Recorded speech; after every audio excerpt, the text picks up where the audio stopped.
Okay, hello. I was last to arrive. I wasn't really, but I was doing the sort of taking people around the corner. So a little bit later on, we're going to do a round robin, so I won't do that now. We're going to go straight into a couple of talks. So I'm Alan Dix. I'm director of the Computational Foundry, but I'm also a co-investigator on Not Equal Network, which Clara will talk more about later, and you're going to say just a few words, but then later on in more detail. Today really want to gather people together to think about issues around algorithms, around digital economy and social justice, and how they interact together. I know there's some people from away and quite a few people from Swansea, and loads of faces I don't recognise, which I'm really pleased about because, hopefully that's just not my memory, but the fact that I'm also making fresh contacts, because as a personal goal, as well as this social justice theme, part of my sort of Foundry hat is to sort of really understand the digital threads that run through the university and through the region. So this is adding to that for me as well. The name, I don't know if anybody wondered about the name of the day, but the bits leak out. So Scott's been visiting for 2 weeks, and this is last day, isn't it? Yes. That's right. And one of the topics he talked about earlier last week was in respect to Internet of Things, how the kinds of choices you make about the components you build things have an impact on user experience. And the bits leak out is a phrase that I've used about that more. I mean, you're talking about the infrastructure, but about software, and it's very often there is a myth. And like all myths, there is truth as well as falsity. There's truth, but it's not quite true. And there is a myth. It's a bit like, you know, the neutral science myth, right? Which is not untrue, but is also untrue. And there's a myth in computing and in design for computing, that the implementation details don't matter. Right? They're just details. Leave that to the software developers. But actually, the way we create systems does have an effect. It bubbles out and has effect in terms of user experience, which is that's Scott's core area and also mine, but also in terms of the kinds of impact on people. I think you all sort of know that. I think I'm preaching to an audience there, because I think that's why you're here. I mean, and this happens, we've seen a lot of the press about bias, and you know, to my pride and my shame, for various reasons, I was writing about gender and ethnic bias in black box machine learning algorithms in 1991 and 1992, and then let it rest for years until it actually just came back and bit. And I thought it was, to be honest, at those days, I thought it was going to be a major issue within the next 4 or 5 years from then. So in one sense, we've done well taking so long, but of course that's major. But also lots of other things that are less obvious. The way in which, obviously, again, some people know a lot about this better than I do, the way that with the universal benefits in the UK depends, and so many other things depend more and more on having access to digital resources. And I don't know what the figures have been of the more recent ones, but the early universal benefits rollouts, they were seeing figures of about 70% of the people involved not having digital literacy skills sufficient to use it. And I'm sure there's a gazillion reasons why it's caused so much problems, but that's not least among them. The internet protocol, this is get a little techie, so I won't go into the techie details, but the internet protocols, TCP/IP, which underlies the internet, one of the things, and that's a thing called slow start, which is about dealing with working out, not sending things too fast so they overload things on the way. If you're in a rural area and you get drops, which you do in a rural area, it interacts particularly horribly with them. So your drop that should have been a short drop appears to be much bigger because of the way it interacts badly with those protocols. When I was walking around Wales a few years ago and I was trying to upload Flickr stuff, and the Flickr uploader, when it had one of those little drops, and this would include, reasonably connected places, like it's St David's, I remember in the information centre there, they had really good internet, but it would have these little drops, and Flickr upload just died. It had uploaded 100 odd photographs, untagged, and failed. And so we see even things which seem neutral. You know, it's not, nobody's gone out and said we want to design that so it's bad for rural areas, but its implications are. So I think there's lots of places, and I think between ourselves we'll come across a lot of these during the day, where sometimes there is intentional badness going on, but a lot of the time it's just the ignorance, I think, about the rollout of digital technology has all sorts of deleterious effects. The positive side of that, it's so easy to always focus. It's a bit like, you know, when you do a PhD exam, well, those of you who've done them, and I struggle, I always still do all the bad things. Do you do the same? Yeah, yes? You're better than me, and you do lots of smileys everywhere. I'll bet you don't. I don't know, maybe, but yes. But the counter to that is, you know, can we do the opposite?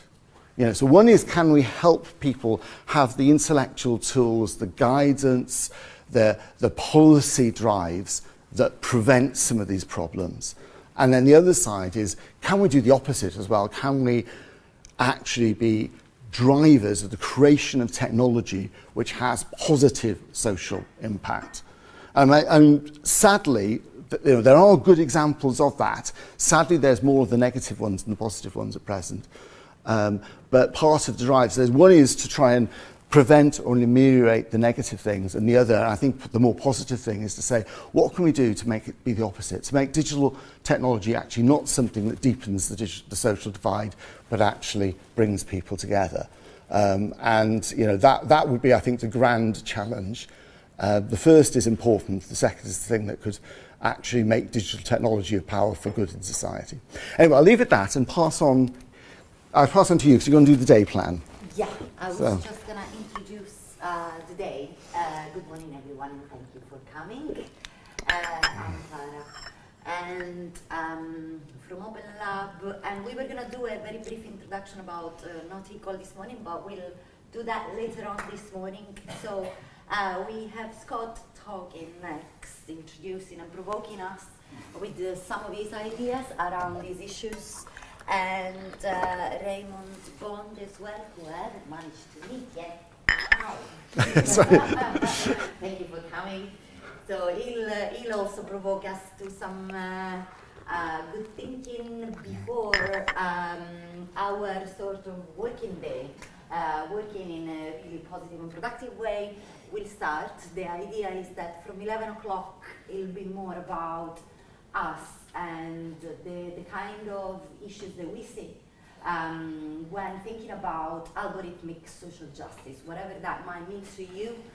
Today is the day to sort of talk about it, also in terms of the bits that leak out or all sorts of other processes that go on to algorithmic data-driven systems that impact our lives. We'll have a lovely lunch and hopefully talk loads about what will have come up this morning. And this afternoon we have planned a couple of activities. We have some materials, additional provocations, and are designed to get us to flesh out further some of the issues that you have experienced, but because today we have people coming from different disciplines. The idea is really to also try and share different perspectives on some of these issues and begin to see some kind of responses that you think might be, might help us get towards a more positive end of this spectrum, technology impact spectrum. So I think that's really it. If obviously, as part of Not Equal, there is a program of funding, yes. A program of activity aspect. So the idea really is that some of the ideas that you may generate today may become partnerships with other partners and possibly projects. Yep. That's it for me, and I'd like I'll just keep him filling up from here. It's really good, yeah. To maybe Is that where Clara is? Okay, Where's Clara sitting? I've given a couple of talks here for 2 weeks I've been here, specifically about IoT and the issues around that, but also around digital well-being. So Alan, I just want to clarify with you, I got the impression that you'd like me to maybe focus more on the idea of IoT type issues? Yeah, anything you like, but yeah. Well, that's a very dangerous thing to say. So I do want to... I'm just realising you should get mic'd up so that I forgot to pass over. No problem. So can we confirm that you're hearing me okay? Excellent. So given the very, shall we say, wide remit of this talk, why don't I try to briefly go through a couple of key points and then possibly open it up for questions to see how it might impact and provoke further discussion. I'd probably like to focus on 3 areas. There's the role of IoT and how it needs to be built, the role of identity. We've done some particular work on identity and how challenging that is.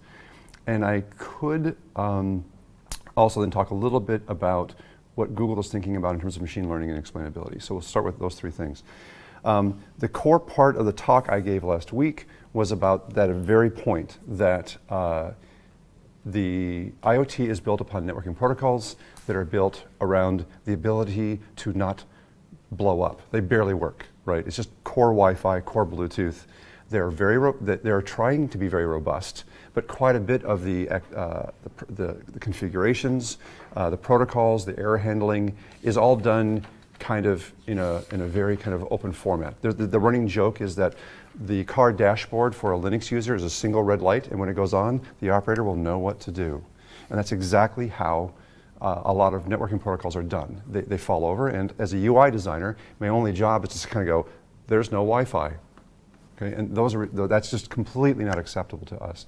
So what we are considering, in fact, I just sent an email this morning to my colleagues at Google about this idea of creating what we'll call open at the bottom. How can we push IoT into these layers so that we can have, for example, this very vague concept of a self-configuring network? Why is it that when I have a new device and it has Wi-Fi, I have to download an application, it has to go into Wi-Fi mode, which then turns into a hotspot, which I connect to it, and then it gives it it's just like, it's crazy, right? The pretend it's magic approach would be to say, I put it on, it discovers the strongest Wi-Fi, and it just connects. But it connects in a totally secure way on a sub-network that can do no damage, and then offers a choice to me through a single app to say, here are the devices that I want to have connected. Going even further, how can this device validate itself? So that it is actually, if this is made by Bosch, it actually can be validated through some kind of private key, public key exchange to say, I really am from Bosch. Also very important.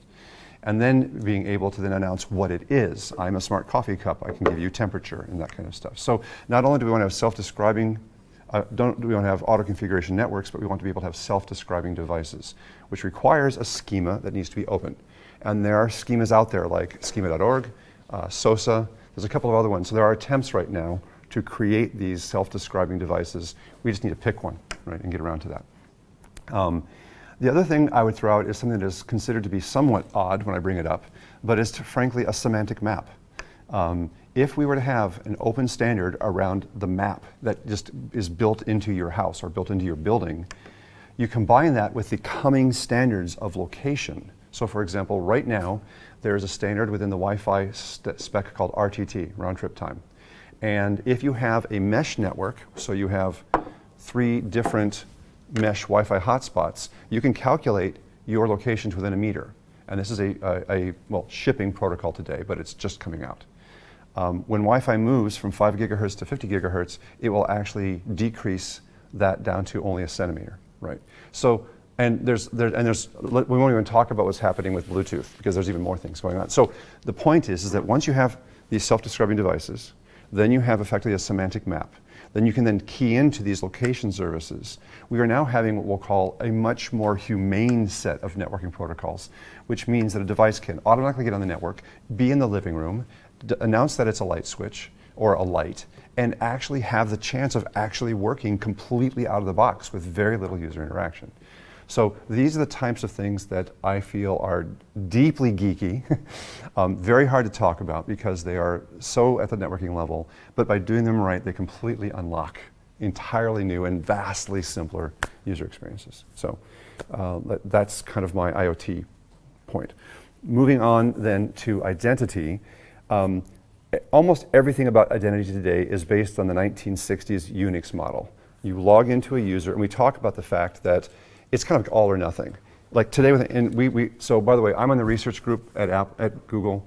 It's my job to create these provocative visions, so I'm going to say things that sound counter to Google's business model. I want to reiterate to everyone here that that is my role. I don't speak for the business role of Google, and please don't tweet that this Google guy thinks that Google shouldn't do this. Right? That'll just get me in trouble. I'm sorry.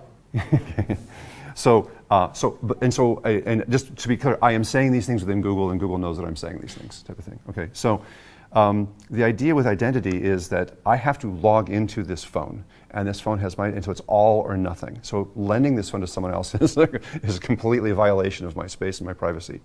But we're seeing it in much more subtle ways now that we have things like Android TV.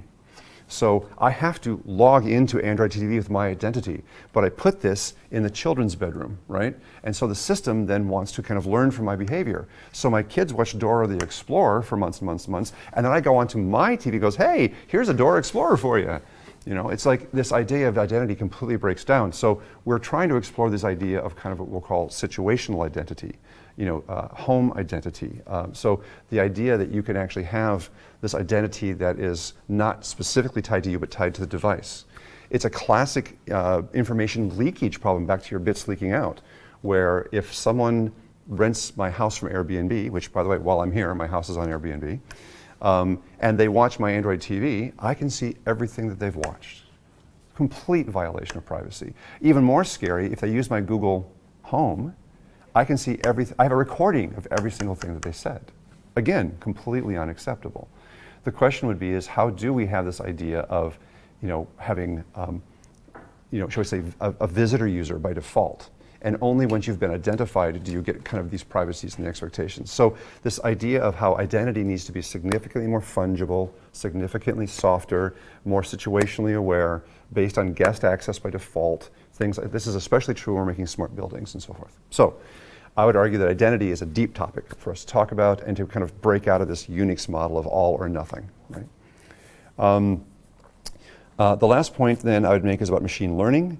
So Google has an open source project called Tensorflow. If you haven't heard about it, it's a very powerful and relatively easy to use system where you throw it 10,000 photos and it will then start to say, I'm recognizing trees, and then you can train it, and you run it again, and you run it again. And so it's that classic learning model. And we're quite adamant about saying that artificial intelligence is exactly the wrong term. It sets the wrong expectations. It gets people scared for no reason. It really should be called pattern matching. And we use the word pattern matching because it's not, it's A, it's what it is, and B, it doesn't raise the fears of Frankenstein, right? So you are literally trying to find trees, and you're matching trees, or faces, or people, or you're translating because you're matching certain linguistic patterns to other linguistic patterns. And it also manages expectations because it's pretty dumb. It's not creating Shakespeare, it's translating, and there's a big difference there. So, however, the way expert systems are done, these machine learning systems are done today, leaves a lot to be desired because it uses this very deep pattern matching layer. If you're familiar with how machine learnings work, you've got these nodes which then filter up the subnodes, and they kind of get more and more precise as they go up, and then out pops an answer like yes or no. The problem is that this is all math all the way down. And so you're kind of like, why did you say yes? Why did you say no? And the machine learning system can't tell you that. So there is and I believe this, I've talked to Matt about this is something I know that is of interest to Swansea University, which is to say, how do you build machine learning systems that actually output effectively, for a very topical example, effectively a Twitter feed of what just happened. I recognized ears, I recognized fur, I saw an eye, I think this is a cat, right? So that you can kind of see the building blocks of how it went up. It turns out that building machine learning systems to explain itself to a human is a very HCI-driven process and exceptionally hard. So these are the three basic categories of things that we're working on we think are very important. And I'm going to kind of limit I'll close down my remarks at this point, but I'm happy to take questions on either one of these things if you guys need further clarification. I was going to say, we've got Scott here. We haven't got Google yet. You will, thank you, yeah. But you actually know a lot of what's going on. I think, shall I tell them the provocative question I had when you were doing the Fire away. Practice interviews with Scott and Matt and Chinsa from engineering for a CDT, CDT interviews. And so I was trying to sort of get them ready for the worst possible case that they might get asked. So we were talking about people-centered, and I was saying, well, surely, in the midst of you have Google, and Google, from a lot of people, would see as being the heart of darkness. And so I think, but I think I just wondered if, this is, I now know not so much your personal work, but actually Google as a whole, and I think you talked a bit about this to me, certainly personally, and also you have some knowledge of the tech industry in general there. Some of the things I was talking about were accidental things. Right. And I think, perhaps the attitudes that you're seeing among the tech industry towards these issues, so yeah, is Google, is Google the heart of darkness, I suppose, but also the tech industry in general, and I think this is... Well, I mean, clearly, almost any answer I give would be wrong. Yeah. Yes. Clearly, to speak for Google in such a broad sense would just set me up. Yeah. But all I can say is that certainly on my team and what we're doing, we're quite adamant about the fact that there needs to be more trust, more security, more encryption, and so forth. So let me give you, I'm quite interested in where hardware will be in even 5 years, right? So it is not hard to imagine that a Raspberry Pi is going to continue to get quite powerful. If not one Raspberry Pi, banks of Raspberry Pis. So there's a Swansea demo downstairs that has 16 Raspberry Pis together as a supercomputer cluster, and it's quite powerful, right? So what this implies very strongly to me that in a very short period of time, we will have the equivalent of a Google data center living in a box in your house. It'll just be in your router.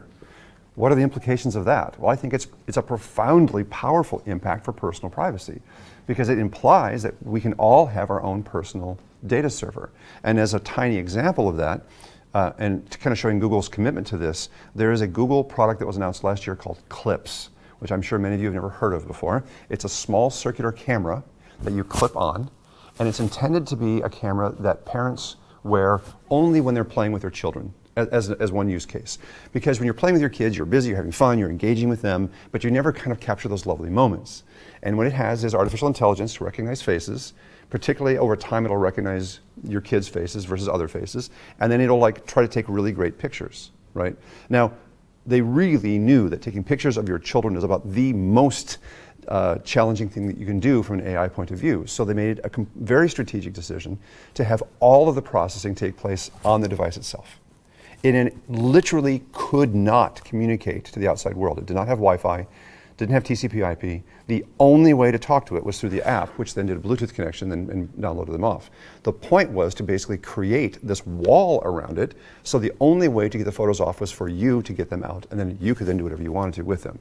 So to me, that is a very good analogy to where as an industry we could be heading. So if we were to have a supercomputer in your home that costs 30 pounds, and it has nearly or practically infinite storage, also possible. I just found out just last night that I can buy a 1 terabyte solid state drive, the fastest possible drive, for approximately 100 pounds. I mean, the prices are just plummeting. It's just really, and where will that be in 10 years? So, with a we're getting to the point now where we have the storage capability of storing a video of your entire life for your whole life on one drive. Right. Again, that sounds scary. I'm just making the point of how much data can be captured. So how do we manage that in a way that is entirely within the control of those people?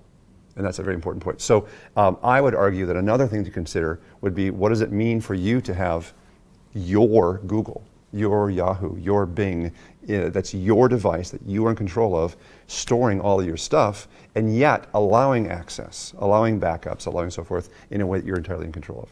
So. Can I ask a question about this? So, I mean, I appreciate that there's lots of enthusiasm about large-scale, fast Yeah. data structures and new protocols that are coming out, things like that. I mean, this is Mhm. floating around in the environment. What I don't understand at all is if you talk about social values, Mhm. social justice values, what is being promoted by technologies and what's being demoted? I mean, to the extent that we're not aware of the relationship between the technologies and the social values that are being promoted or demoted, it's, you know, we can talk a lot about the exciting potentials of technologies, but Mhm. that seems a bit vacuous, quite honestly. So do you have any sense, I mean, if you were to say, list, you know, 5 or 10 social values, and then attach them to whatever technology that you're talking about, that would help me understand sort of the context of this discussion. Okay. I'm going to have to ask for a little bit of clarification here. We're talking about things like storing photos. Okay. So if you're referring to social values, I would say privacy, security, control. I mean, if that. And so to me, those were obviously implied, and were not intended to be vacuously ignored.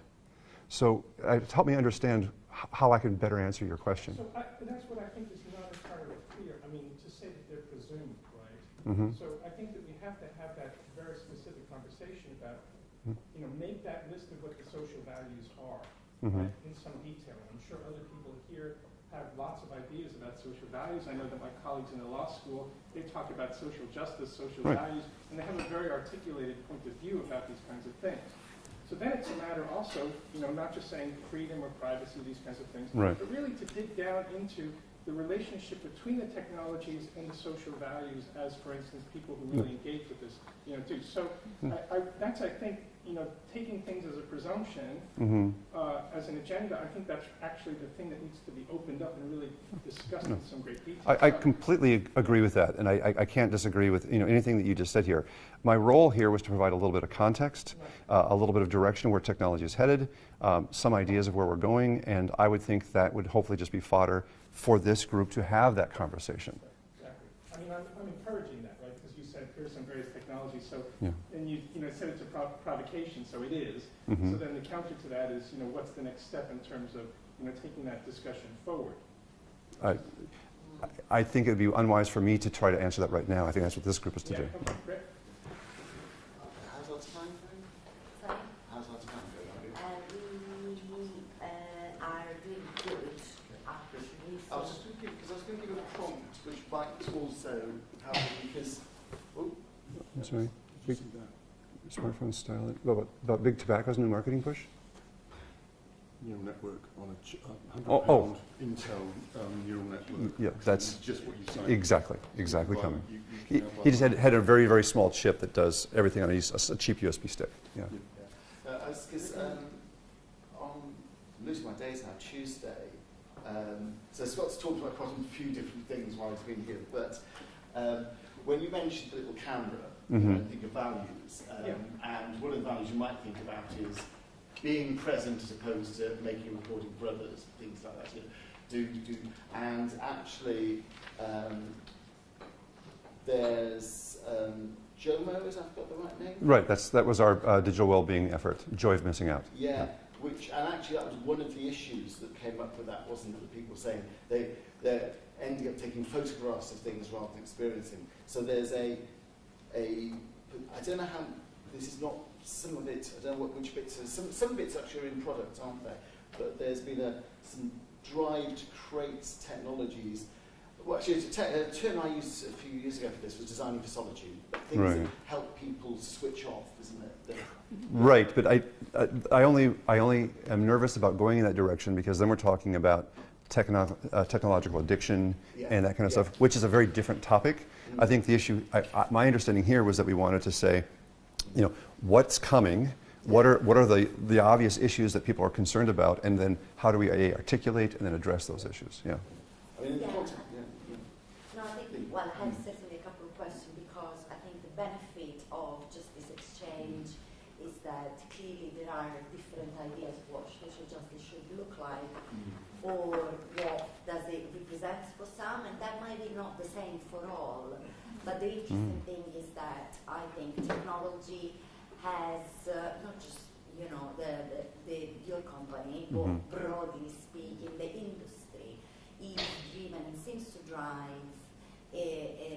towards the replication of particular values that seemed, not particularly always aligned with what we might associate with social justice as something that benefits the many and not the few. Sure. And I do have, because I think, well, I have a question, but before I carry on, I think somebody else before me over there had a question. So, yeah. Oh, thank you very much. Scott, my question is, I really like what you said, the Internet of Things will be customized to fit into individuals' demand. But my general impression is currently technology's design has the assumption everybody is able-bodied, everybody has the high level of digital skills, digital literacy, so they can perform when the product is presented in front of you. I just wonder if that kind of Google's corporate social responsibility to consider technology design by understanding the people's different demographics, how they access technology, what kind of customization based on the consideration of the people might have different capabilities, different digital literacy. Right.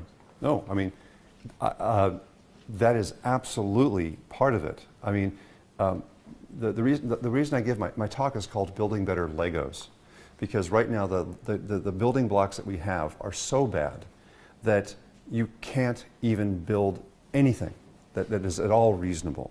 But once you have these better building blocks, and then you can start to do that, how you build it, how you take into account abilities, various age groups, vision issues. I mean, that's, to me, table stakes. That's expected that you would do that. So, but we can't even get to that level if we've got effectively a raging forest fire of internet protocols that is preventing us from even like hooking the two things together. So I strongly agree with you. All I'm saying is it's a layered approach, and you can't get to accessibility if you don't have raw functionality, and we don't even have raw functionality. Can I ask a question because I found that basically ties in very strongly with what Alan was talking about, the bits that we count, right, and how the material, the building blocks have an impact in the socio-economic life of, users, for a better word. And I wonder, one of the issues that we found, or there seemed to be, is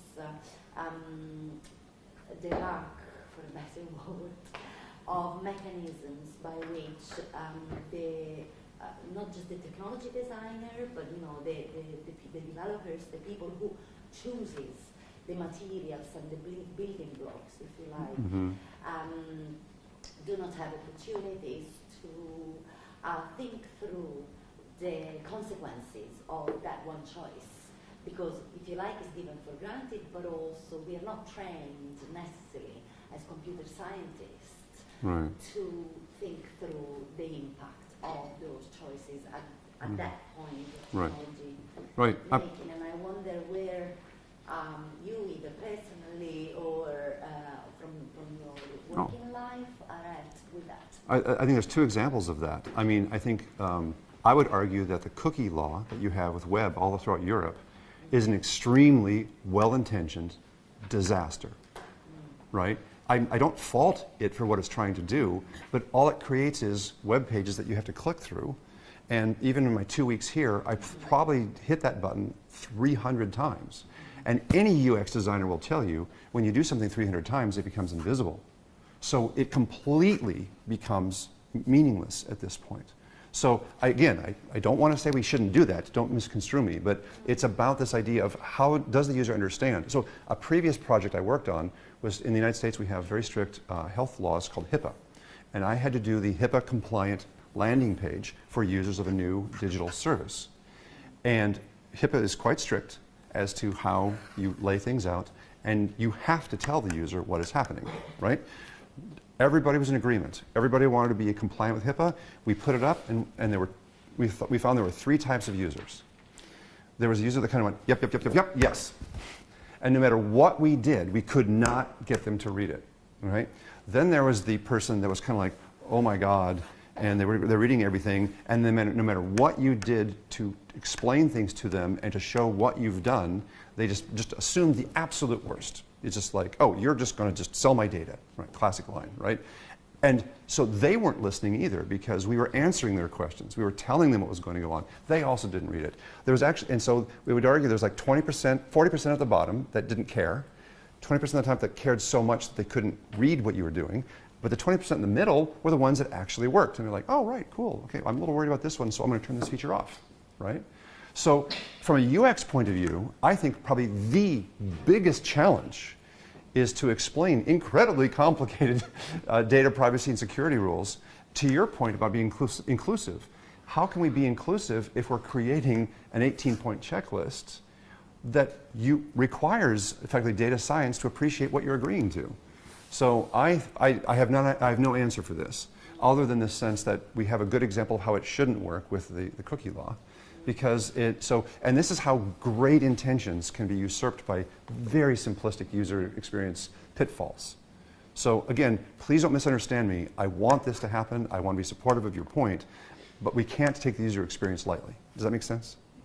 Right. Yes, my point was not so much about user experience, actually. I turned it into one because it's an inevitable consequence of your question. Is my point. I think the critical point that you're making, if I've understood it correctly, is one of participation in, because the point with the rules and the policy and these things that we keep going back to is the limitation to truly co-creating spaces where there can be collaboration so that the users, so-called, because I don't think it's just an issue of accessibility anymore. It is a social-economic issue. Some people have windows that don't work, so they can't keep their house warm. So their IoT, which they have in the house, becomes pointless. So the question also becomes, when we are looking at these supercomputers, and it is incredible what's happening. I think, I am ecstatic about the possibilities of this.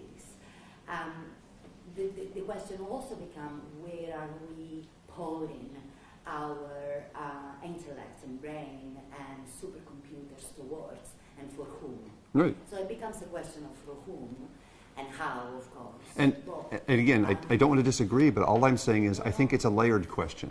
Sure. So while I absolutely want to acknowledge your point, I will claim that the execution of your point is almost always underappreciated, under-researched, and under-executed. So even though we can all agree with what you want, it is far from a trivial detail of just execution with your introduction. It's not something that's in the details. And so I would argue, for example, if you do have a series of things that the user needs to be aware of, we should break out of the checklist, do you agree once, and switch it much more to a dynamic issue, which is to say, here's the question that you will get when we start this product, but throughout the life cycle of the usage, we may remind you. We may say, oh, by the way, you're sharing now, do you realize? So we actually break the UI up into smaller, more digestible pieces as one provocational idea, and get away from the legal assign. Because right now we have this model of a legal contract that you sign. That's got to die. That is what the fundamental problem I'm fighting. Right. No, that's good. Good question. Yeah. Sorry, I was interested in what you said about machine learning, the development, to try and get the program. I'm from a legal background, so Right. nothing about computers. Right. But this idea that you could perhaps output layers of reasoning throughout the decision-making process. So that I think the importance of that can't be, that's great. And that's really important, I think, in two ways. And I wonder if you'd agree with that. First of all, in terms of how can machines help with social justice? If we have machines making quasi-regulatory decisions, for example, content regulation, right? Deciding whether something is from a terrorist organization or not. Right. And you're using machine learning to identify these things and and that results in an enforcement Mhm. kind of. If we don't know the decision-making process, there is no right to a fair trial, right? There is no, it engages human rights. If you cannot know Yeah. how to challenge a decision, Absolutely. so that is just so important in that way. Mhm. And the other thing I was wondering is, if that becomes possible, can we then, in a way, if the machines are taking on our human biases, Mhm. can that actually be a way to make those biases visible? You know, Oh, precisely. That's exactly why. Yeah. Because just like early computers had bugs that crashed all the time and we just learned to be better programmers, the early bugs in machine learning are these biases. Now that we're painfully aware of it, we're building much more robust tools and data practices to just make sure they don't happen in the future, right? However, that's clearly not adequate. We also then have to do this explainability issue so that you can understand where the critical juncture was. So, sounds to me like we're in strong agreement. Yeah. Thank you. Very important issue. I think we are Yeah. moving on. At time? So thank you so much, Scott, for joining us. I'm going to stay as long as I can. I'll try to come back later today. I apologize for having to leave to go to the meeting. That's great. That's been really good.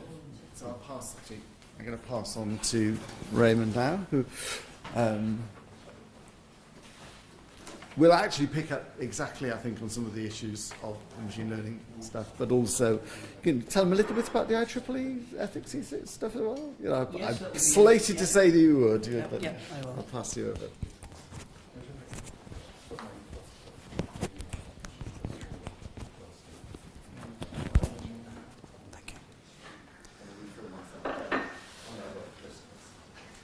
Okay, folks, I'll just continue on and I'll talk about machine biases, the good, the bad and the ugly.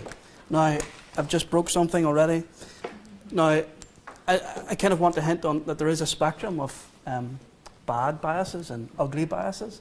You can work out what's ugly and what's bad, but there is also a good bias. And can you actually have good bias and good discrimination? And it's a trick question for machine learning, for the machine learning discipline. But we're going to have a bit of fun first. I'm sure some of you might have come across this. So if you read the little scenario, I want you to answer the question of who is the surgeon. So a father and his son are involved in a horrific car crash, and the father, died at the scene. But when the child arrived at the hospital and was rushed into the operating theatre, the surgeon said, "I can't operate on this boy. He's my son." Who's the surgeon?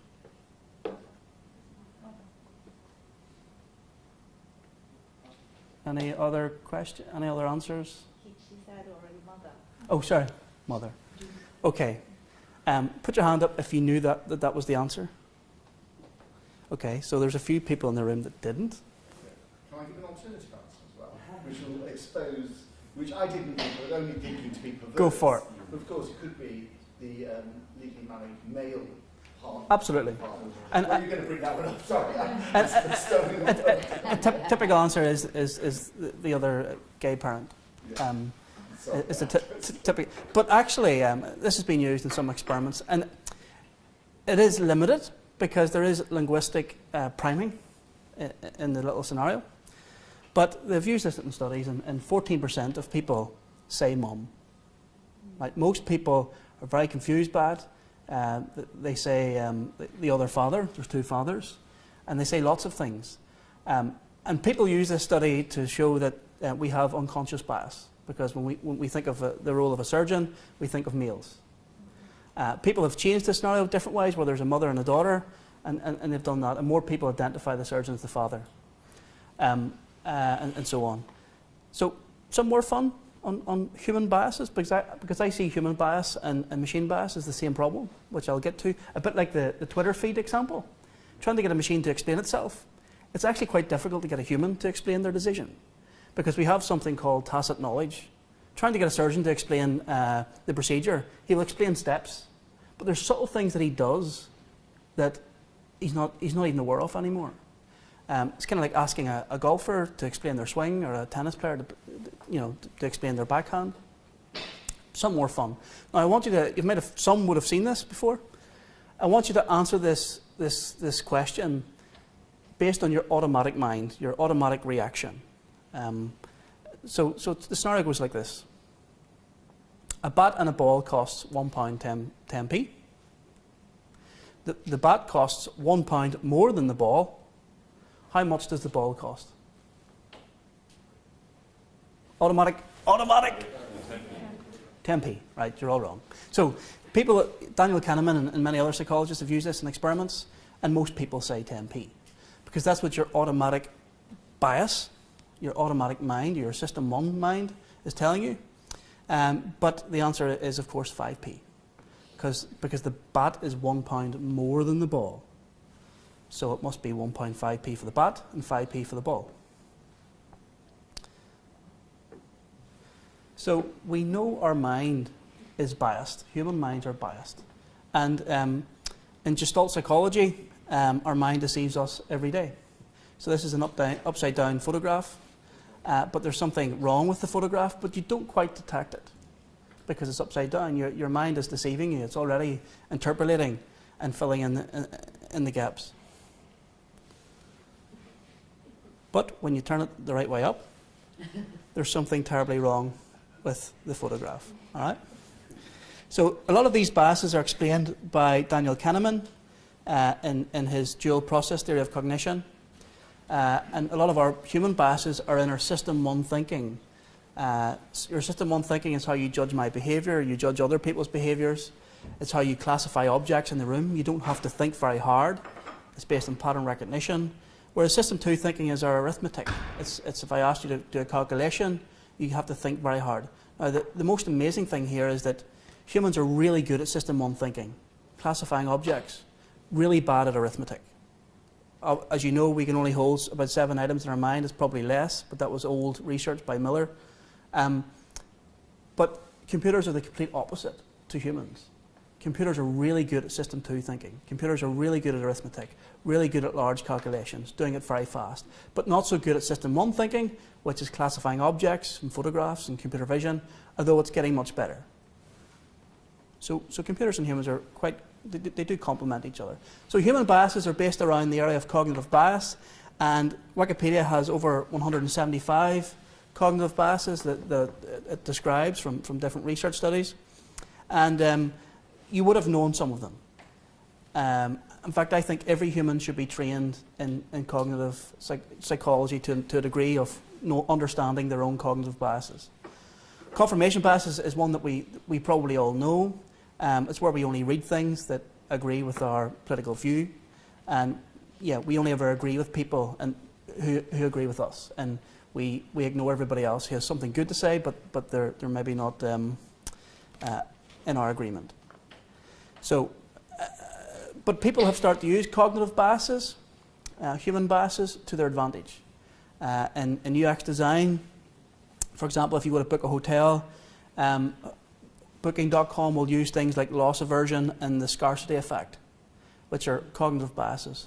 The scarcity effect is that humans, if you walk into a bakery and you see a jar of cookies, if there's only 3 cookies in that jar, you will put more value on the cookie because there's fewer of them. But if you walk into the bakery and there's a jar full of cookies, up to the brim, up to the top, as we say, you will put less value. And so this is why, which I hate, and I think I detest it, but every time I go on to book a hotel, it tells me that there's one left. There's one room left, right? It's evil design, as some people have called it. People are now using subliminal priming. A basic example of this is if you're in a supermarket and there's German wine and there's Italian wine, if the supermarket plays German music, more people buy German wine. And they don't know why they're buying German wine. There's some sort of hidden association in their mind, their unconscious mind. So this is priming. So people are actually making you decide or choose without you realizing it. So it's manipulation in some way. And the first time I came across cognitive bias was when I was doing some eye tracking with cardiologists. I went to California and I eye tracked the world's best cardiologists in reading ECGs. These are the experts. Some of these guys had 50 years experience in reading ECGs, right? But then I realized through the eye tracking, they didn't read all the signals. They didn't look at all the information. And what was happening was early satisfaction syndrome, which is an expert bias. Early satisfaction syndrome is when you look at something and you're an expert in the topic, and you look at something, you see something that looks familiar. It's pattern recognition, and you become satisfied. Oh, I've seen this before. This is a myocardial infarction. Take the patient to the cath lab. Right? And they miss co-abnormalities. They don't look at the other signals, the other information, because they're satisfied early on that they've seen all they need to see. And what I also found was the overconfidence effect, which was another bias. So I would have assumed that confidence correlates with competence, but it doesn't. So in this study, I also asked the cardiologist, give me your diagnosis and tell me how confident you are that you're right out of 10. And actually, their level of uncertainty or confidence didn't correlate very well with their competence. So the next time somebody tells you they're very confident, you can't always trust it. So actually from that study we then built a decision support system to support cardiologists in reading ECGs. And the system was built around debiasing the doctor. So it's a debiasing strategy. But then I start to realize that by doing this, is the machine controlling the human or is the human controlling the machine? And then I start to realize that actually doing all of this, we're going to turn doctors into zombies. Right? And the zombie thing will pop up again. But evil design has went beyond exploiting cognitive biases. On Messenger you'll get things like this. You can no longer read your messages, please update. Really? Are you trying to tell me I could see my messages yesterday? Are you trying to tell me the operating system no longer allows you to process text? Seriously? So you're forcing the user to update.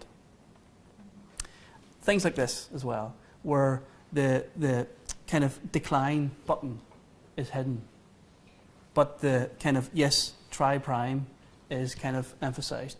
So people are playing with visual hierarchy to hide. So there's certain apps that when I log in, I can't find the log out button, and it's actually concealed somewhere. So this is all evil design, and people have created toolboxes to allow designers to undertake evil design and to exploit human biases. Facebook obviously have been in the press quite a lot on this. You have the ever-ending scroll, which means that the human no longer has closure, so they no longer know when to finish. And the like button, if you go on the internet, and you'll find out how much money Scott's not here. Facebook have spent on designing the like button because it gets people hooked. And the whole idea is to get people in this habit zone. And there are other really nice toolkits. There's this Mental Notes website, and I think it's fantastic. But it is a toolkit to allow designers to figure out how I can take advantage of people by exploiting their automatic mind and cognitive biases. And this website's quite good. So there is the manipulator's toolbox, and people have called this different things over the last decade. People have called it evil design. People have called it persuasive technology and persuasive design, which is seen more in a positive light. People have called it nudge theory, and people have called it subliminal priming. But what that is doing is taking advantage of the human and treating humans like zombies, right? That's just exploit the automatic mind in humans, and which is why I think everybody should be trained in understanding cognitive biases. Then they would know what they're susceptible to. So we did write a paper on ethical by design, and I'll leave that for you, which led us into the global initiative, the IEEE Global Initiative on Ethically Aligned Design. And this initiative is a work in progress, and you can join up, go onto the website. And currently the initiative has 8 principles. That is that intelligent systems should preserve human rights. It should always prioritize human well-being and not take advantage of them. There should be data agency, so users For example, imagine a world where you could actually see your data, let's say your healthcare data, and you could actually donate, you have the autonomy to donate your healthcare data to different research projects. Oh, there's a nice research project Alan Dix is running. I kind of trust Alan, so I'm going to donate my data to Alan's project. Imagine if you had complete autonomy to do that. Accountability, which goes without saying. Transparency, which is what we're talking about. Can an algorithm show you why it made the decision or how it made the decision? And it has to go beyond transparency. There has to be traceability, right? You have to, can you trace right down to see what data, what cases were used to help make that decision? Because machine learning algorithms are often based on, what case was similar to this. If it's a k-nearest neighbor algorithm, for example, can you actually have traceability and transparency? But transparency, you might say your car is transparent. I can open up the boot and see the engine, but it's not explainable, right?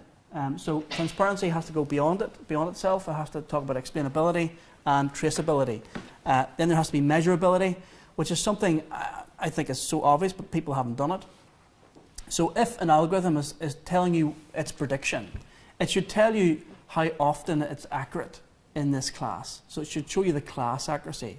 So if the algorithm is suggesting myocardial infarction or a heart attack, it should tell you its accuracy in that scenario.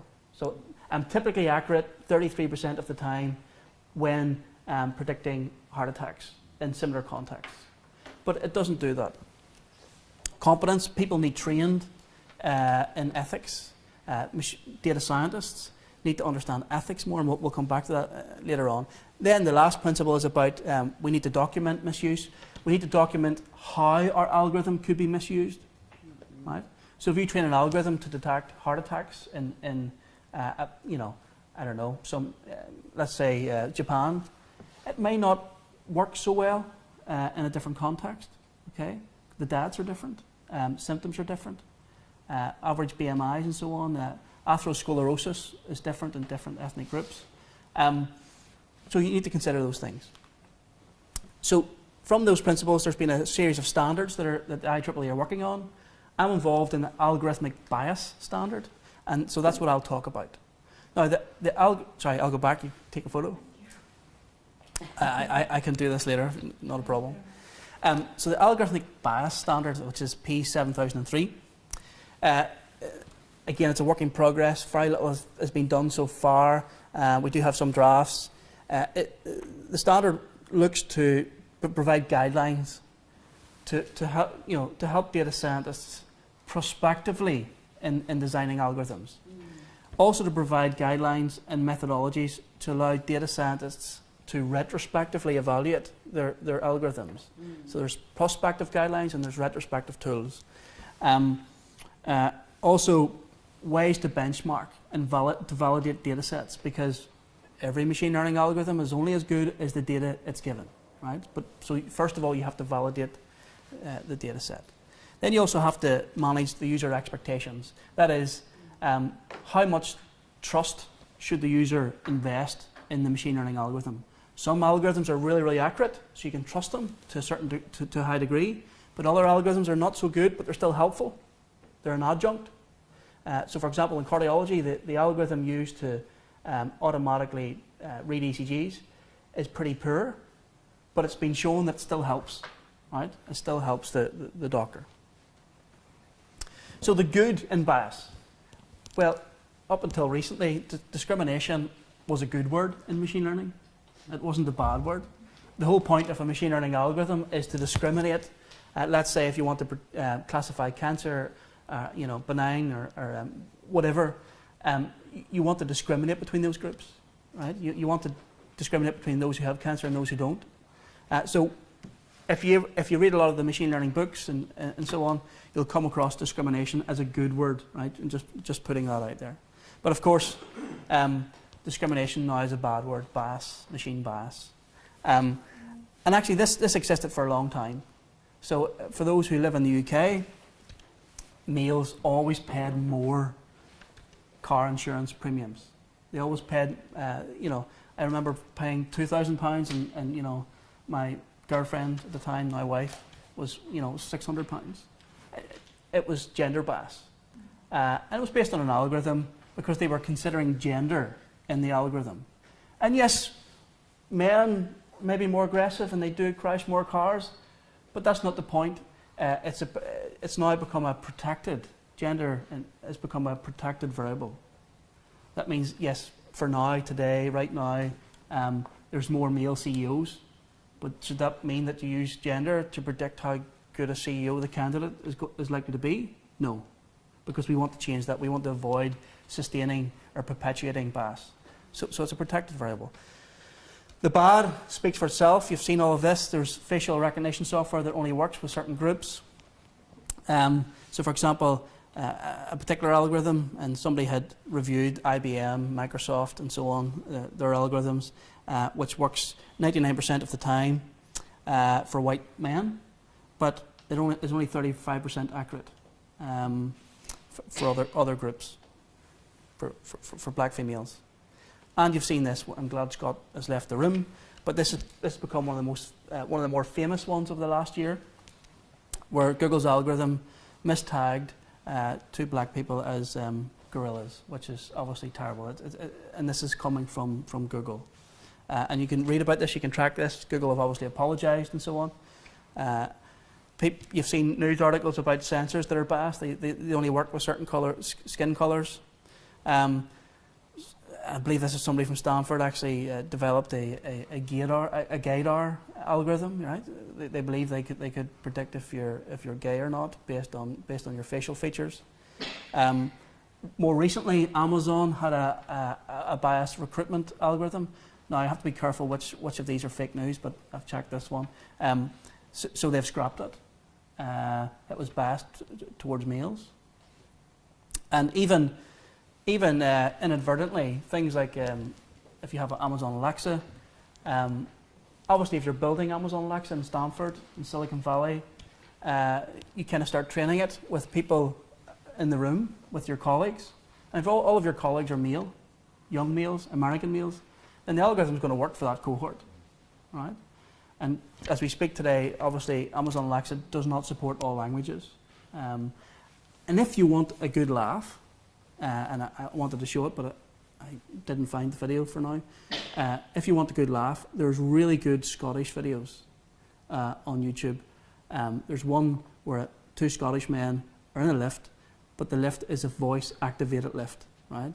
And boy, they can't get the lift to go to floor 9 or wherever it is.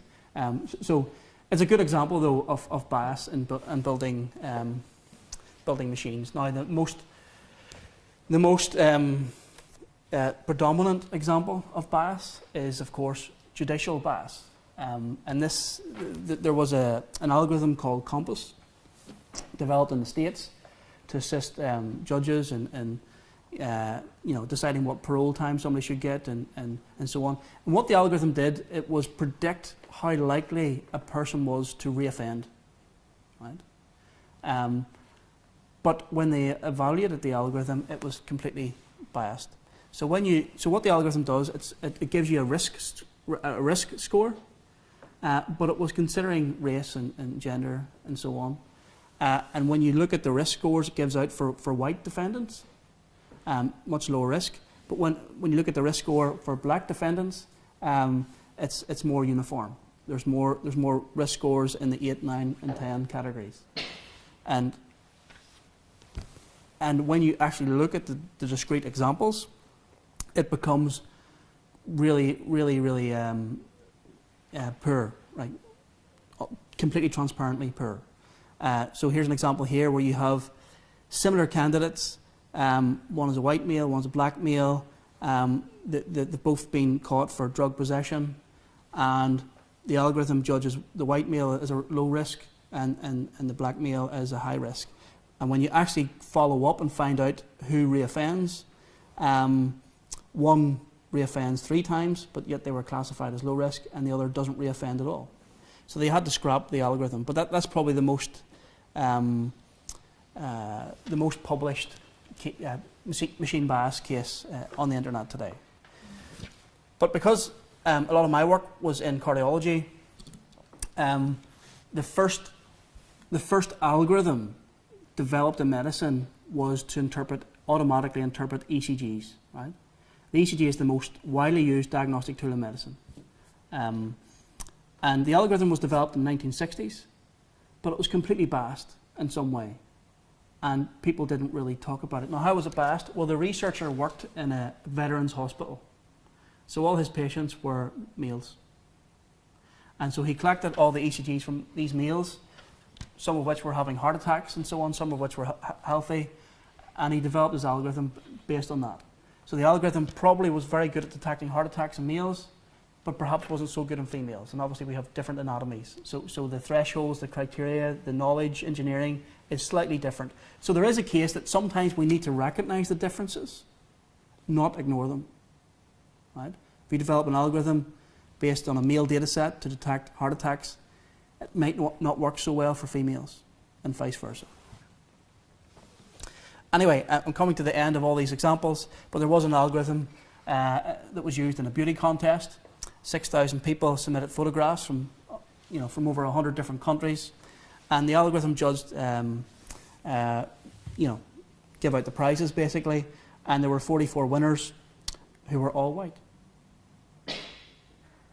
Now, so there's lots of examples on the internet, and I think it's a case to, put all these examples in a repository and do some crowdsourcing with the public, and to look at what the public think, and is there a spectrum of bias, acceptable bias and unacceptable bias, right? So the point is that algorithms are only as good as the data it's given. And humans are already biased, as I talked about, in cognitive biases. So we're putting those into algorithms. So we can only expect computers to be biased. So I think we need to deal with the problem on the human side as well as the machine side. And so human bias in, computer bias out. It's the zombie problem. Sorry. Thank you. So algorithms are only as good as the data it's given. So if you go onto Google and you type in CEO, you'll first of all on the front page here you'll see that there's 5 CEOs and they're all males. If I click on images, the same thing. Now, there is some females here. That's great, but it is a conundrum because yes, there are more male CEOs today, and perhaps we want to change that. Is Google just reflecting the real world, or should Google try and be fair, right?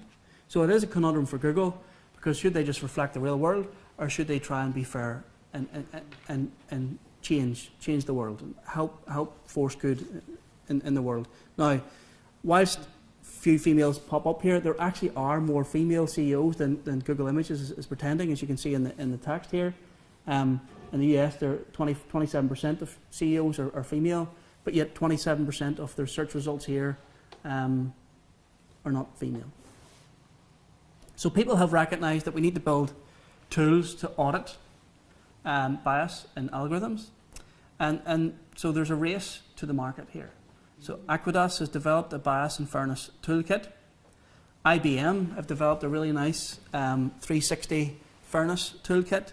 And the idea here is that you upload your data set and it looks at the protected variables, and some of which are debatable, like age, gender, and so on. And then it'll give you some statistics so that you can decide where the bias is. Then you decide what algorithms or what you want to do about it to make it less biased. And what you might find is when you remove the bias, the accuracy of the algorithm isn't as good, right? But as Alan pointed out in a recent email discussion with me, that accuracy versus bias, removing bias doesn't always increase accuracy, and sometimes, most of the cases, it reduces accuracy. Another approach is to use a consultancy company. If you've read Cathy O'Neill's book, which is Weapons of Math Destruction, it's a very good book. She now has a service where companies can submit their algorithms and the data sets to her, and she will do an audit, and she will rubber stamp your algorithm as being fair. Right?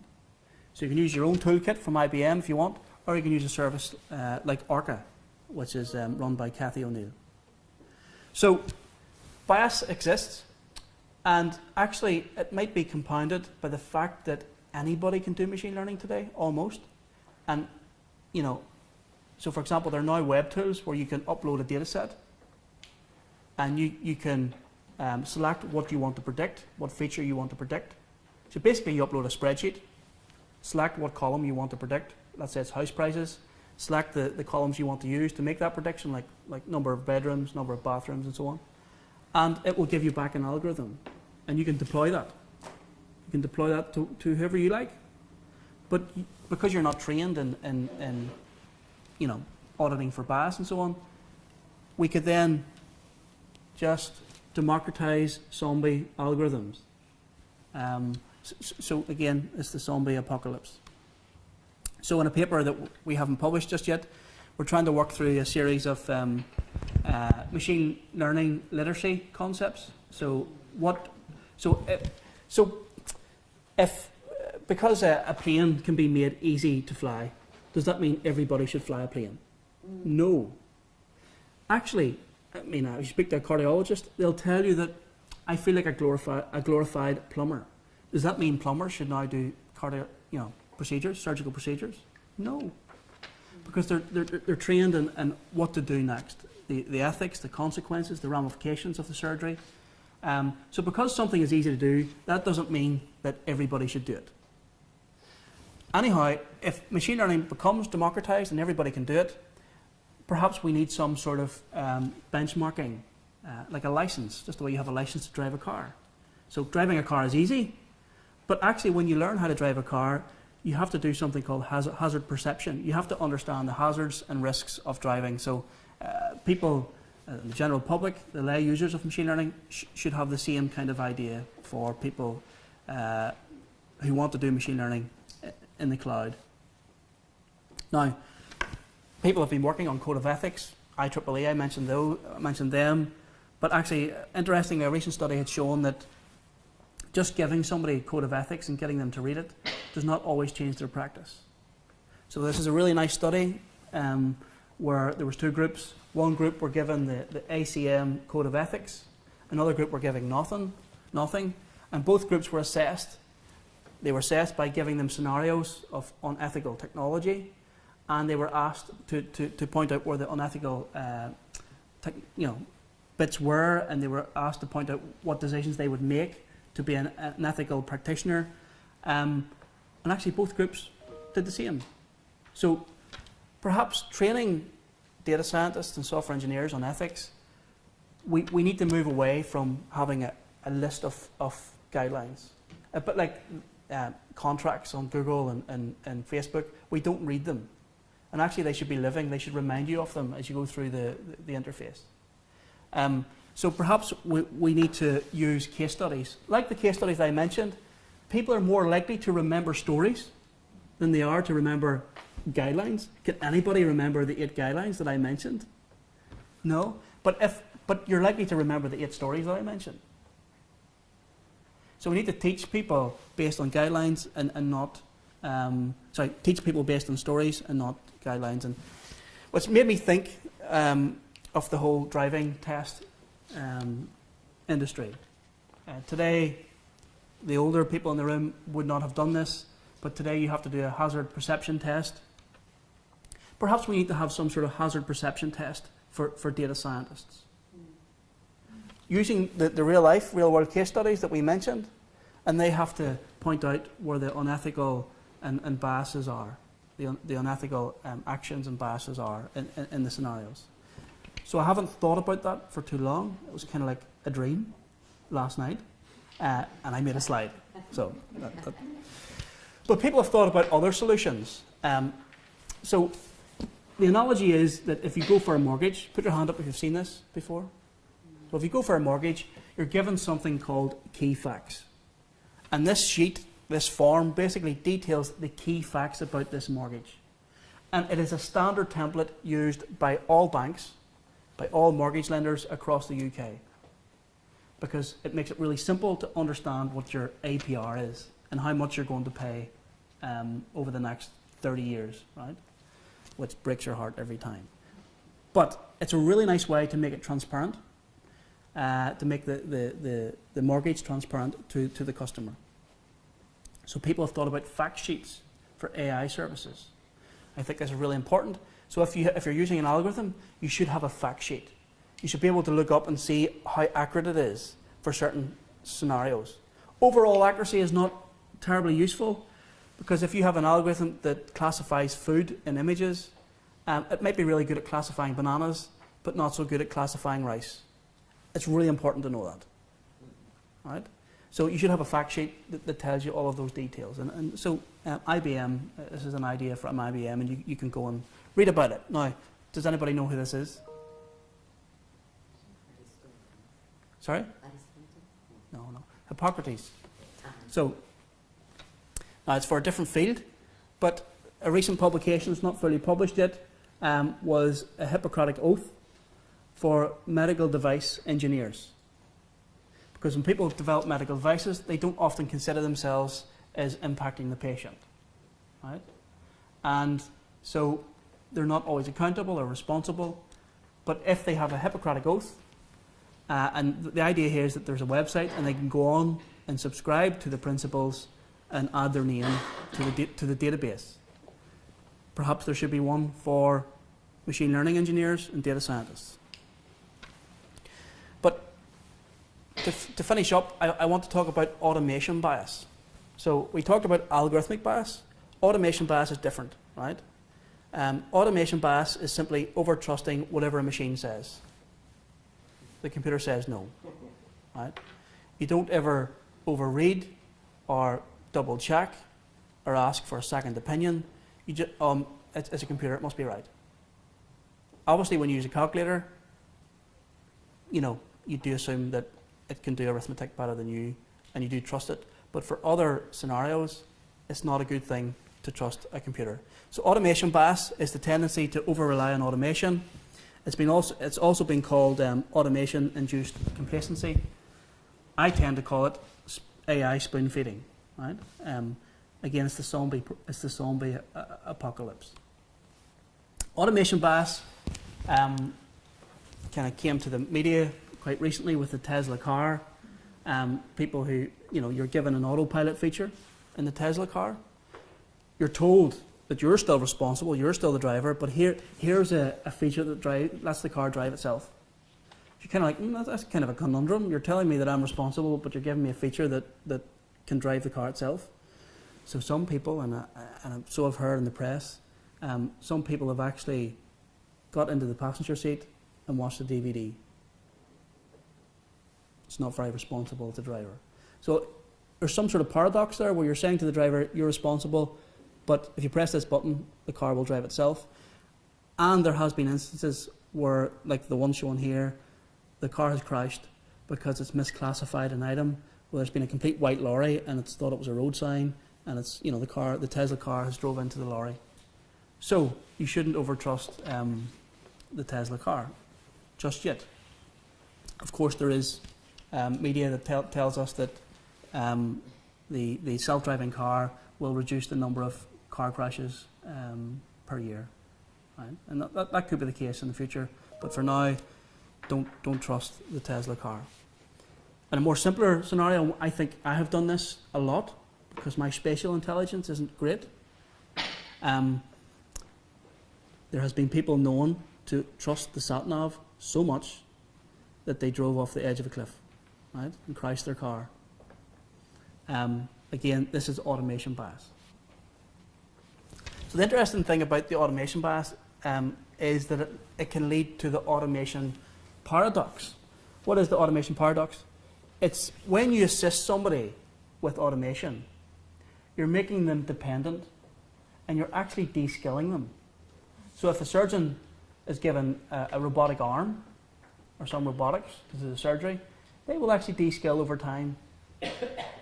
Again, it could be the zombie apocalypse. So that's the automation paradox. We're increasing efficiency at the expense of de-skilling people. What happens when the electricity goes out? Who does the surgery then? The human.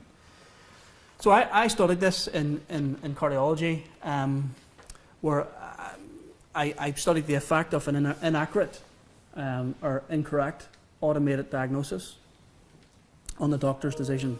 So just let me explain what I did. We collected 9,000 interpretations of the ECG, so we got lots of doctors to read ECGs. But a third of the ECGs didn't have a computerized algorithm. 1/3 did, and 1/3 gave multiple suggestions. So 1/3 gave one computerized suggestion, and 1/3 of the ECGs gave multiple diagnoses, multiple suggestions. And for the ECGs that had a computerized algorithm, we manipulated it to make sure that 50% of the time it was incorrect, and the other 50% of the time it was reliable. Really interesting that if we look at I can't find my computer mouse,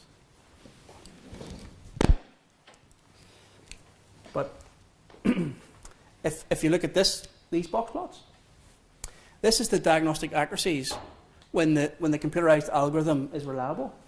So doctors are like 85% accurate. By the way, the red is doctors who are in the cardiology department.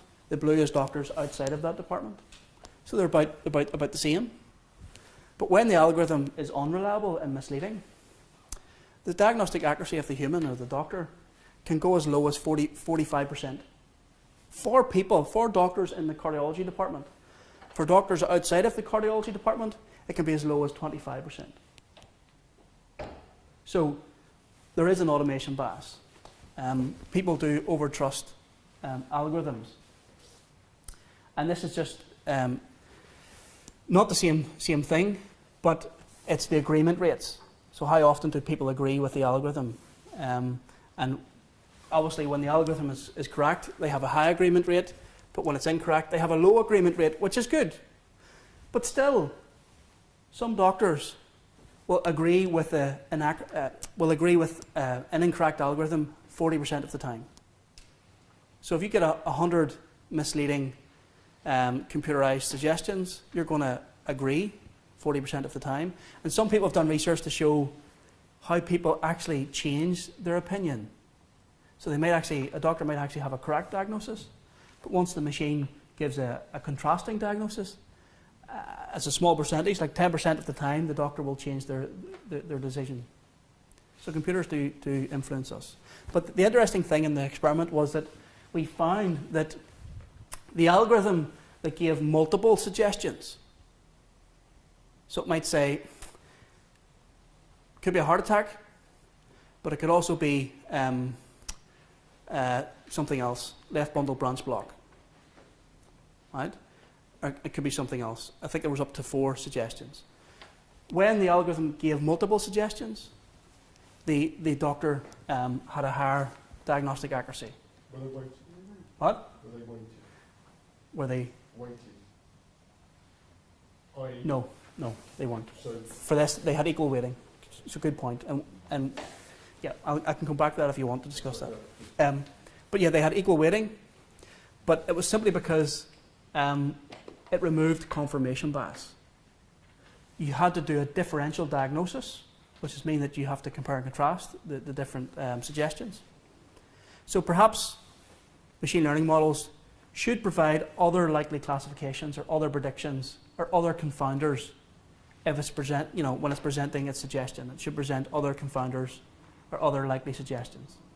Right? Because lots of machine learning algorithms can tell you it's likely to be bananas, but it could also be an apple, right?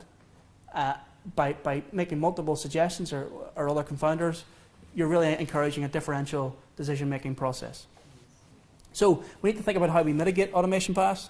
Training, yes, as we mentioned. Terminology, we can change that. Transparency, making humans aware of the reasoning processes. And as I mentioned, presenting other predictions. But the last point here, which is really interesting, that is, an algorithm should tell you how certain it is. And certainly in medicine, it doesn't. Right? It'll tell you, consider myocardial infarction, heart attack.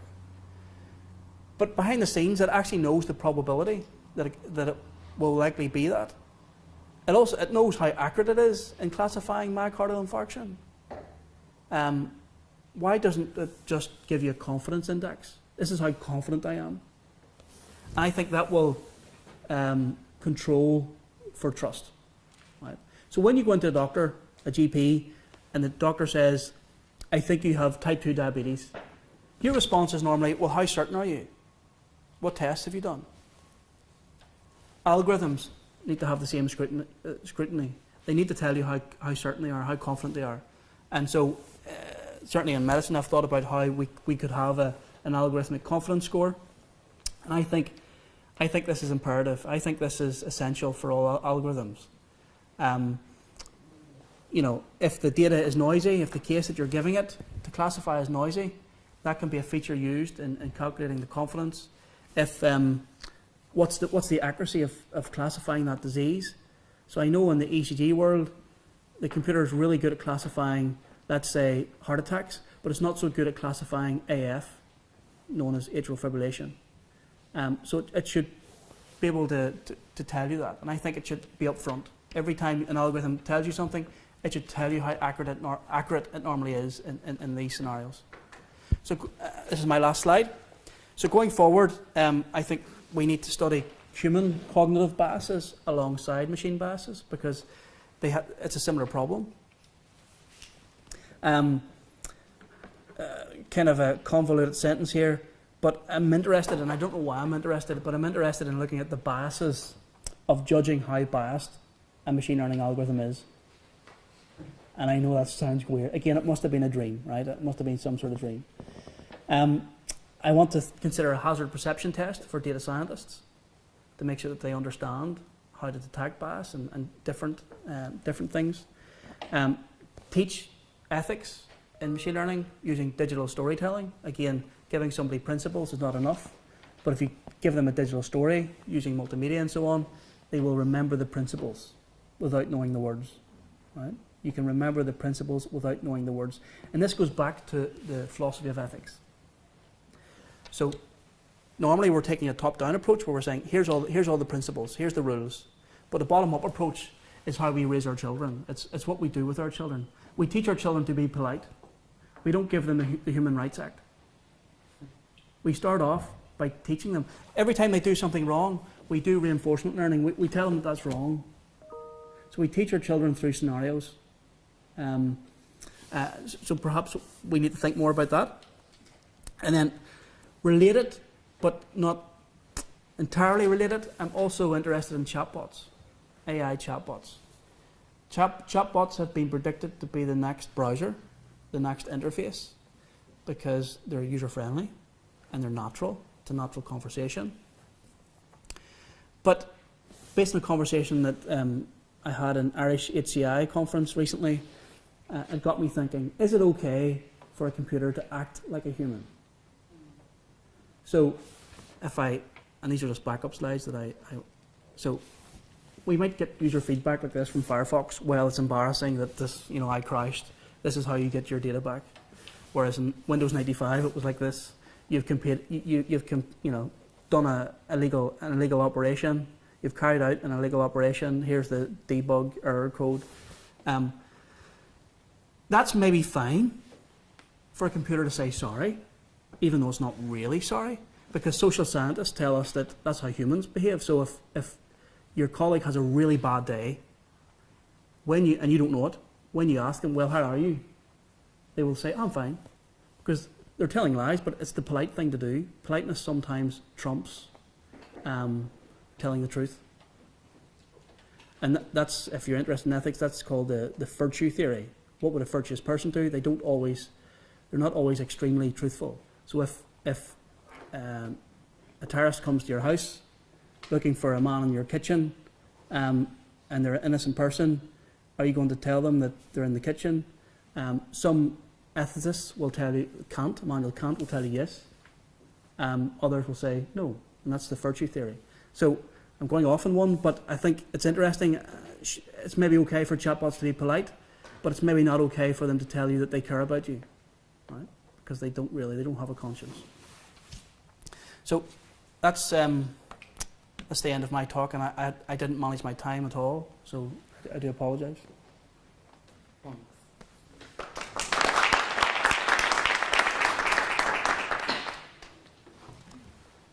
Again, I apologise for time. Go ahead. That's all right, that's all right. Can I? Yeah. So, well, thank you, Raymond, for this talk. Brilliant.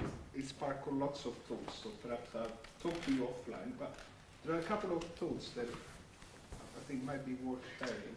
One is about, there is this initiative, the ACM, I don't remember the name, it's like the Future Academy or something like this, in which they publish a manifesto.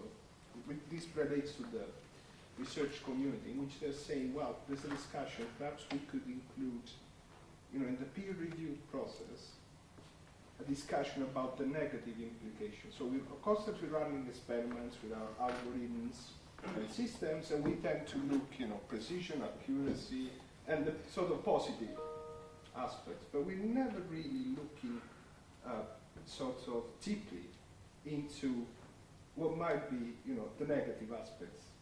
Is this algorithm going to be biased? Are there negative implications?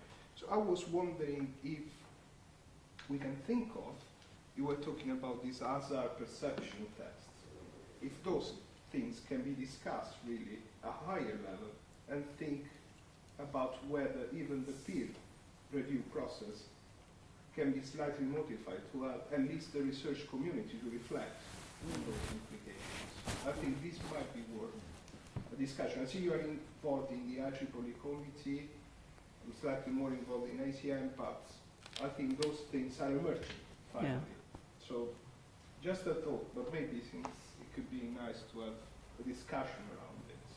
Because I believe this is something I'm missing. I mean, I'm reviewing papers as well. I never really see any discussion about the proper negative implications of these technologies. And I'm working in human-centered computing, so we're constantly looking at the humans, but never really about the negative implications. Sorry. And I have a second thought, again, that could be interesting to discuss, and then I leave space to others, which I think, if we link what you were mentioning, I like that picture, the sort of the zombie algorithms biased, and think about Google and what Scott was mentioning before. In thinking about a future in which we can have our own personal supercomputer at home. So imagine it's the end user that is really training it. It's not Google anymore. But perhaps Google is already thinking about it and they want to sell us the software that we run on our own. It will be our PC, next PC, right? A personal supercomputer which runs on Google, not on Windows, for instance. Then I was thinking about the epidemics you can mention, because actually, even if we have this personal box and we are not really aware of the bias we're introducing by collecting our data and training those things, this could be actually even more epidemic than the version we have right now. Because now, even if it's a worst case, it's centralized in Google hands, they might perhaps introduce some mechanism. But what if it becomes local? Then it's even more implication. And those sort of hazard perception tests become even more crucial then to consider, because we might involuntarily, create those biases, and then we're possibly teaching the wrong things to our children without even knowing that. So it was just really interesting. The second point's difficult to respond to, but the first point is fairly straightforward. Data scientists are motivated by accuracy, by performance, and they spend all their time on that.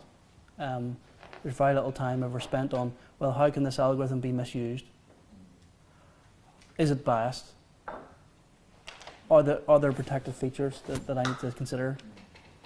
And they're not trained that way either. University courses don't really focus on that. It's tokenism very often. I think you were really right in the end, where you were mentioning that actually those things can be really a document, but it might be more like the scenario, some media content that can spark all this discussion. Because I've been experimenting lately on the science fiction. So actually, we run a 4-year-long project funded by Jaguar Land Rover, so to come manufacture on autonomous cars.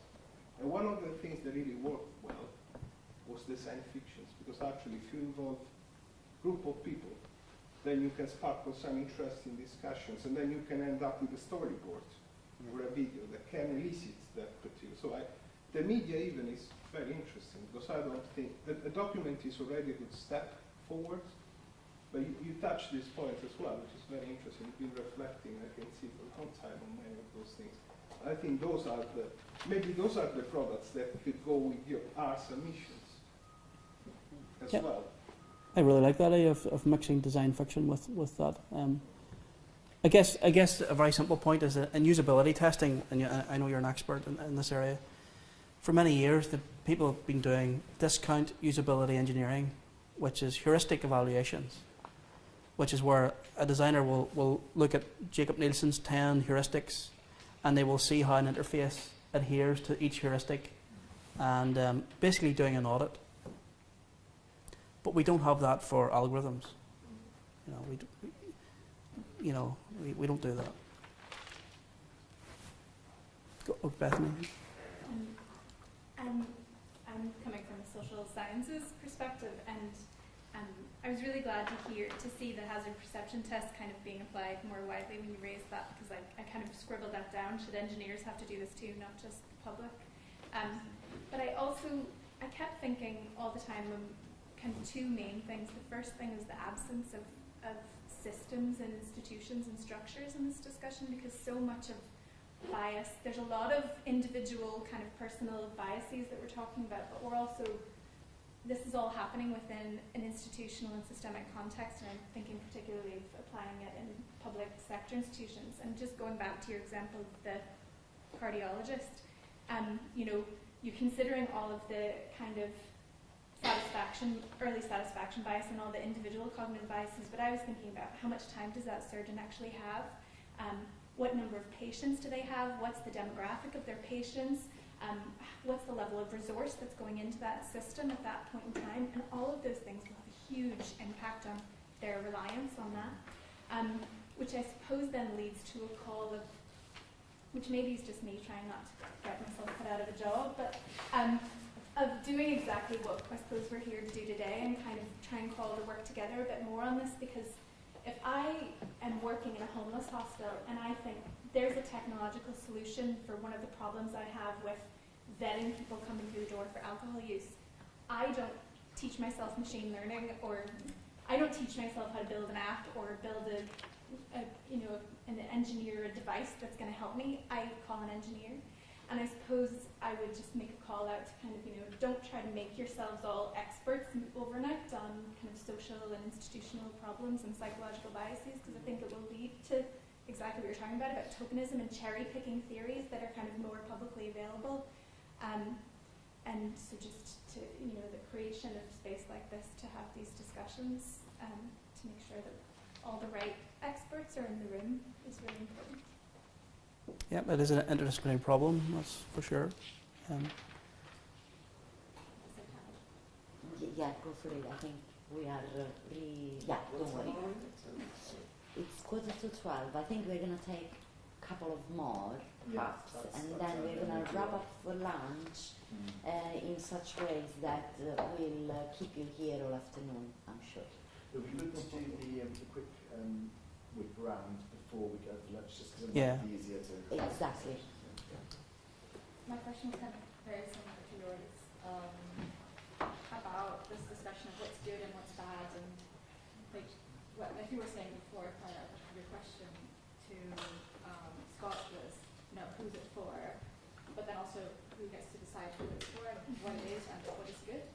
So there are lots of things where the good and bad is pretty clear, but there are a lot of things, like alcohol use in homeless hostels, for example, it's very unclear what's the good perception of it, what's the bad way of doing it, what actually is the bias? Is the bias good? Is the bias bad? So, and just the question of when you showed the 8 principles, I remember the first two. Human right and prioritizing well-being. Those, and I see this often in HCI as well, that those are always seen as these, this is well decided, well-being is good, this is what well-being is, and we've decided this, so we're going to design for it. But when you're designing with communities that are stigmatized, criminalized, thinking drug users, people addicted to alcohol, sex workers, that kind of community of individuals that have been stigmatized for centuries. Designing with them might be designing for justice, might be designing for what is socially seen as just, but which is actually against criminal offenses, is for criminal offenses, or is for risky behaviors, but those risky behaviors are just for that community. So I'm just wondering, where do you see this kind of conversation fitting in with those more social issues of justice, besides just sort of that? That's a really big question. And it's very, very difficult for a computer scientist to answer. But it, of course, it's very interesting. Like the compass algorithm, it just gave the judge a risk score, which they had automation bias, they trusted it, and so on. But the problem then came is that if they had a co-designed it with everybody, they would have realized that they couldn't cross-examine an algorithm. So that's maybe an example of what you're saying, and I don't think I'm going to have an answer for your actual question, but that's an example of what happens. And automation is being used as an excuse to give people more work. So we're all told automation will allow us to play golf on Fridays. I'm not playing golf on Fridays. No, it's kind of like, here's more modules to teach. Sure, you can automate your assessment. You go on the Blackboard and you can create a test and ask students to do a calculation, calculate the size of this file given its number of pixels and the bit depth. They type in a number and the computer can mark it. But then you're hit on the other hand with feedback. So I think automation has been used as an excuse to give people more work, and it in itself is being used in that way. Yeah. Are standards enough? Like, there's loads of standards, but if these standards are interfering with people's rights, is that good enough? Do they need to be rights? Do those standards need to be rights if people who are, in fact, disenfranchised going to be able to, so say take universal credit, the platform. I am pretty certain that it does not it doesn't live conform up to basic usability standards, probably. The fact that you have to input 40 different pieces of information in one go and there's no save function. That's probably a really basic concept in usability. The people who are very vulnerable, the most vulnerable people in society are the people who are going to be using these platforms. Having standards isn't good enough to actually help them, I think. I just think it's interesting because there's different kinds of standards. The sort of standard that says this must be this strong, or does you put it through this algorithm and it says yes, which is sort of the standard as a rule. But then there's things like the standards which are more about, have you been through this process kind of standard, which can be a tick box, yes we did it. And I think about some architects, a lot of architect practice about that. It's about going through a particular process. So that perhaps is a more open. I'm not quite sure how the IEEE ones all end up, but you could imagine ones which are much more about saying, have you considered, have you thought about the ramifications, etc., which is different from the one that says, does it hit this particular metric? I'm not sure which way the IEEE ones are going here. I suppose the chair of the IEEE Global Initiative on Ethical Aligned Design is John Havens, who's not from a computing background. I think it's humanities is his background. So that's a good start. I think he is the person to answer that, but my feeling is that it's not to be too rigid. And we have to start somewhere. If we don't write standards and guidelines, is there any alternative? But I think they've obviously considered your suggestion, because people have mentioned that it can't be too rigid. It has to be about, we have to start at the start and provide considerations. Here's what you should consider as a data scientist or as a tech company. So certainly something that's recognised. I attended an AI APPG in Westminster just a couple of weeks ago, where the evidence was given on standards and regulation. And if we look at standards in general, only about 10% of those are regulated. But there's certainly a lot of movement and a lot of discussion going on in these areas, pushing for regulation. And it'll take time, obviously, until that's in place.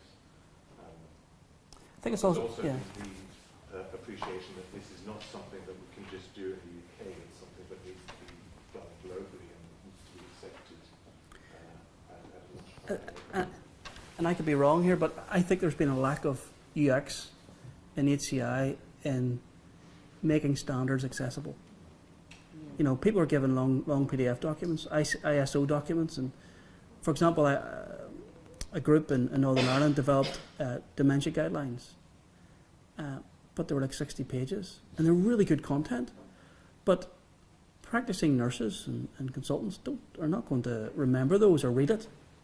So now we're trying to consider, well, how do we make this accessible? How do we use... In design, the first version was 140 pages, the second version is 240. But the first version, people were saying, nobody's going to read this, we need something that's condensed. It's an oxymoron, really. You know, it's an oxymoron.